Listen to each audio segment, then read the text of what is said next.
You buy Starfield on PS5, the way people buy it. You tell yourself the wait meant something. You watch the download bar crawl across the television, like a prisoner marking days on a wall. It finally finishes, you boot the game. The music swells. The menu glows. The tutorial starts feeding you that first careful drip of wonder, and then the whole thing freezes. Nothing moves. The game does not crash. It just dies standing up, like a waiter trying not to drop the tray at his own funeral. So, you do what every player does now. You close it, reboot, relaunch, try again, push a little farther. Maybe the first freeze was bad luck. Then it locks again, and there it is. Plain as a slap, this game was not released because it was ready. It was released because somebody decided your patience was cheaper than another delay. The story is simpler and uglier. By the time this game reaches your hands, marketing already got its trailer, the storefront already got its sale, the publisher already got its launch window. And you, the player, are the only person still being asked to be mature about the whole thing. Everybody upstream gets certainty. You get a frozen tutorial and a speech about patience. That is what kills trust in gaming now. Not bugs by themselves. Games have always had bugs. Not even bad launches. Those are common enough to feel like weather reports. Trust dies the moment players realize they were never the priority. Stability was negotiable. Timing was sacred. Your money arrived complete. The software showed up with its shirt untucked and blood on its lip. What makes this hit harder is the setup. A delayed port is not just a release. It is a promise with interest. Players spend months building an emotional credit line around it. They tell themselves the wait must mean care. They imagine the rough work already happened somewhere else. They believe they are getting the cleaned up version, the edition that learned from history and arrived ready to shake hands like a professional. Then the tutorial freezes before the game can finish introducing itself, and the illusion collapses like cheap drywall in a flood. That is why people sound angrier than outsiders expect. The anger is not really about the first crash. It is about what the first crash reveals. Delay in modern gaming gets sold like quality insurance. Too often it is just a nicer hallway leading to the same unfinished room. Players are not reacting to one broken moment. They are reacting to the realization that patience was packaged as protection and delivered like branding. Time built confidence more reliably than competence. Most commentary goes soft right here. It reaches for words that sound polite enough to get invited back to the preview event. Messy, rough, turbulent, shaky. A commercial decision gets described like bad weather. No, a launch this broken is not a storm. It is a choice. Somebody looked at the state of this build, looked at the calendar, looked at the money waiting on the other side of the date, and decided this level of failure was acceptable.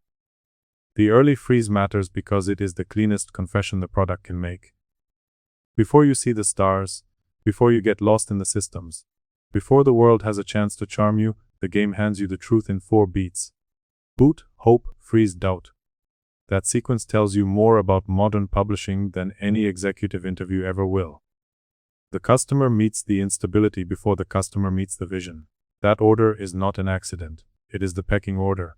Then the PS5 Pro comes in. Usually when a launch goes bad, somebody tries the premium hardware defense.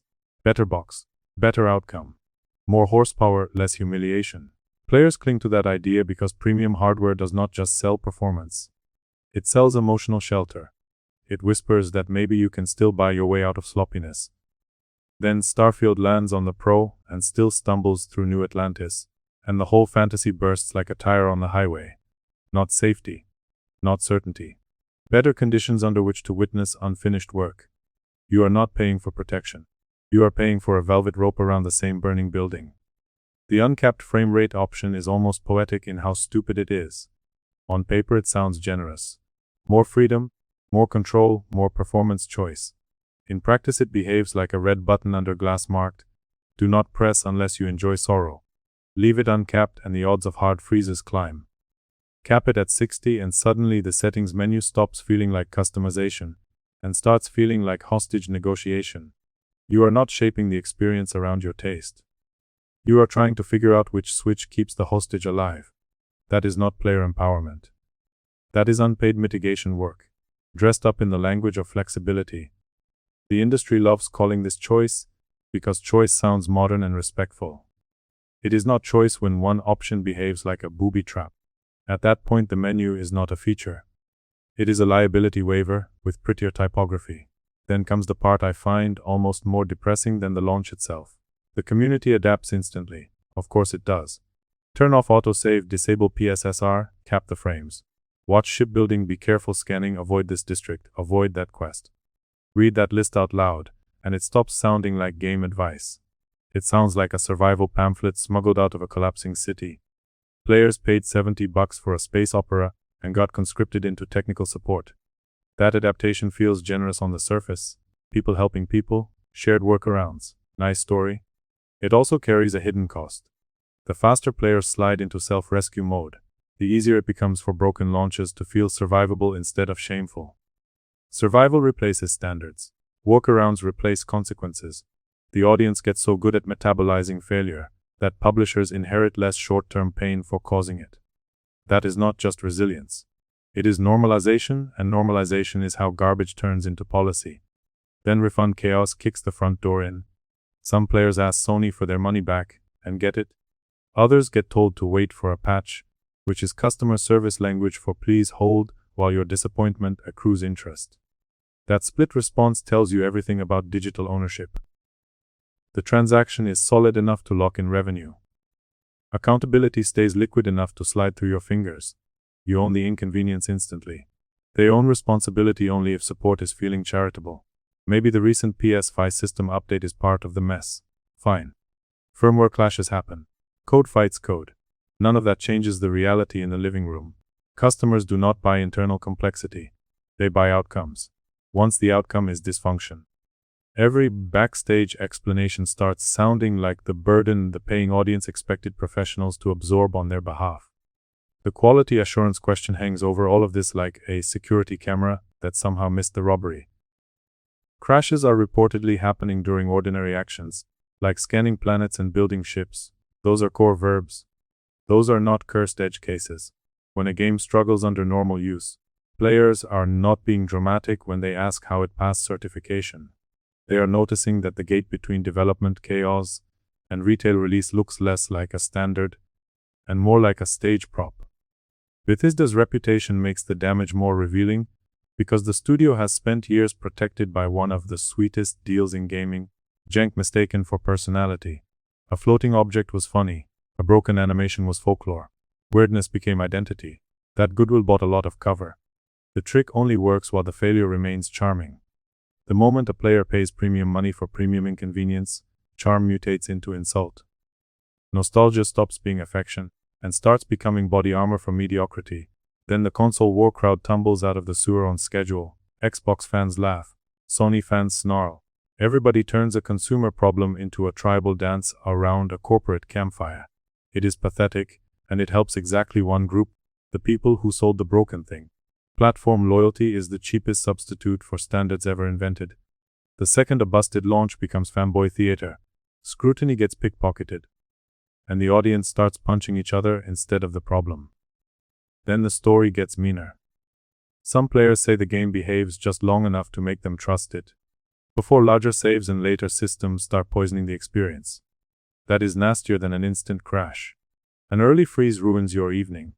A delayed collapse wastes your trust. You invest time, you settle in, the world starts feeling livable. Then every load screen begins looking like a dark alley, and every autosave feels like someone spinning a revolver cylinder. That is not just technical decay.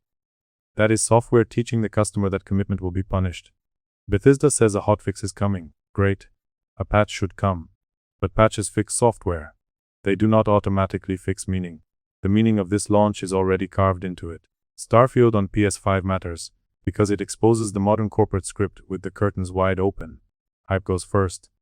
Payment goes second. Troubleshooting comes third. Trust gets requested at every stage, and protected at none of them. That is not merely a bad port. That is the contract. So what do players do with that? Not drift back to sleep the second a patch note hits social media. Not wave flags for plastic boxes, like peasants defending castles they do not own. Fight smarter. Wait for player reports. Treat marketing like propaganda until performance proves otherwise. Stop reading delay as proof of care. Stop reading premium hardware as proof of safety. Stop mistaking brand identity for product quality. In modern gaming, skepticism is not negativity. It is self-respect with a receipt.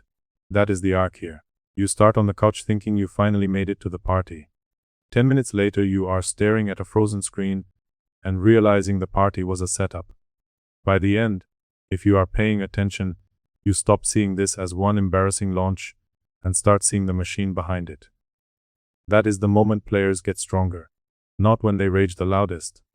When they stop giving trust away like candy to companies that keep treating their loyalty like spare change. For good,